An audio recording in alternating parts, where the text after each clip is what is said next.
Hello, and welcome to Regeneration Realized. In this video, we will be discussing Brix. Brix is an awesome tool that tells you how many dissolved solids or sugars are in the foliage of your crops. It can be a great indicator of plant health, which has a big impact on soil food web function. After all, plants feed the soil. Brix is a measurement of dissolved solids in a liquid, and it can be used in field to measure how much sugar is occupying the aqueous space of the plant leaves. It is measured in grams of solute per 100 grams of solution.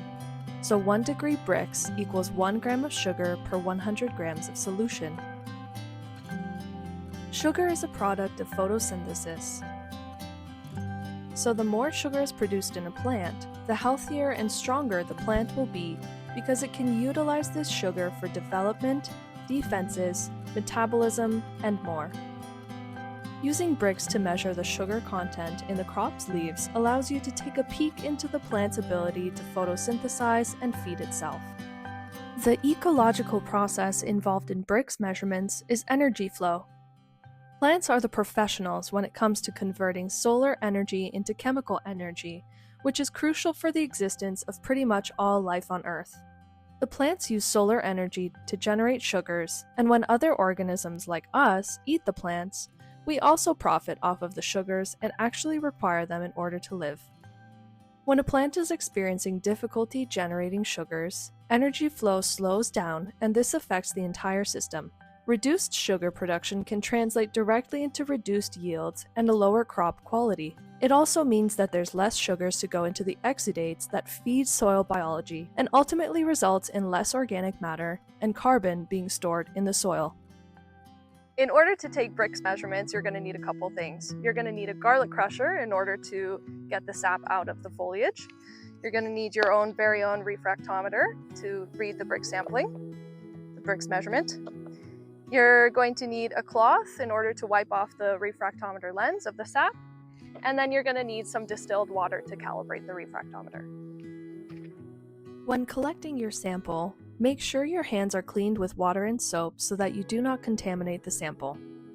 Here I have collected some leaves from an oat field, and I will be using the sample to measure the Brix. First, I'm going to roll the plant material in my hands for 30 seconds to break down some of the tissue and get the sap spread out. Then, I'm going to use this garlic crusher to extract the sap. I will put the plant in here and squeeze the crusher. This may take a couple of tries of removing the plant material and reinserting it into the crusher, especially if the plant is dry like a grass or a cereal crop. Once the sap begins to come out of the garlic crusher, let it drip onto the surface of the refractometer. Gently place the lens over the sap and point the refractometer to the light. Look through the eyepiece and observe the Brix level. Although Brix does vary between plant species, in general, a low Brix value, below 2, may be cause for further investigation, while high Brix values, above 12, are strong indications of thriving plants with great photosynthetic capacity. Plants with higher Brix values are also less palatable to insect pests, providing an added layer of defense to your crop. Measuring the Brix levels in your crops is an excellent way to see how your crops are utilizing solar energy to produce sugar. It is important to note that Brix will shift from day to day and throughout the day, and it is very dependent on the amount of sunlight the plant is receiving. The flow of energy from sun to plant to animals and humans must be continuous for a healthy ecosystem, and that begins with healthy crops that generate good sugar levels and can result in increased crop yields.